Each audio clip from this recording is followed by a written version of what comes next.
12 સપ્ટેમ્બરના રોજ ભાદરવી પૂનમનો મેળો જ્યારે શરૂ થઈ રહ્યો છે ત્યારે ઘણા બધા જે પગપાળા સંઘો છે એ માતાજીના દર્શનાર્થે ચાલતા નીકળી ગયા છે. ઘણા બધા સંઘો ચાલતા નીકળવા માટેની તૈયારી કરી રહ્યા છે.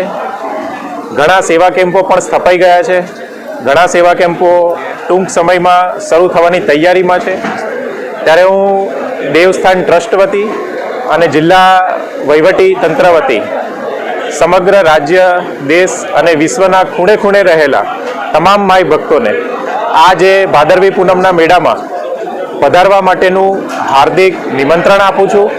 જિલ્લા વહીવટી તંત્ર બનાસકાંઠા વતી તથા પવિત્ર વિકાસધામ યાત્રા બોર્ડ તરફથી, જિલ્લા પોલીસ તંત્ર તરફથી જે પણ મેળામાં શ્રદ્ધાળુઓ આવવાના છે એમને કોઈ પણ જાતની તકલીફ ના પડે તેના માટેની સમગ્ર તમામ ટીમો દ્વારા સમગ્ર તૈયારી કરવામાં આવી છે અને હાલમાં પણ તૈયારી પૂરજોશમાં ચાલી રહી છે.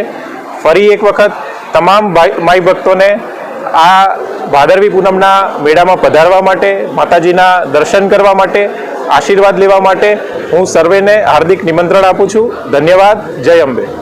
શક્તિ અને આસ્થાનું કેન્દ્ર એટલે કે મા અંબાનું આ પવિત્ર યાત્રાધામ એટલે કે અંબાજી દર વર્ષેની જેમ આ વર્ષે બી ભાદરવી પૂનમનો મહામેળોનું આયોજન તારીખ 12/9 થી 18/9 સુધી કરવામાં આવેલું છે.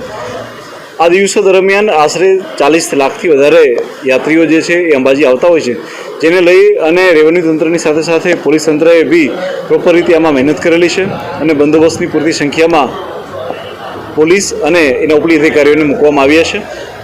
હું આપ લોકોને જણાવવા માંગીશ કે 22 જેટલા ઝોન અને 9 જેટલા સેક્ટરની અંદર પોલીસને ગોઠવવામાં આવેલી છે અને ઇન્ટેન્સિવ બંદોબસ્ત અને આયોજન કરવામાં આવેલું છે.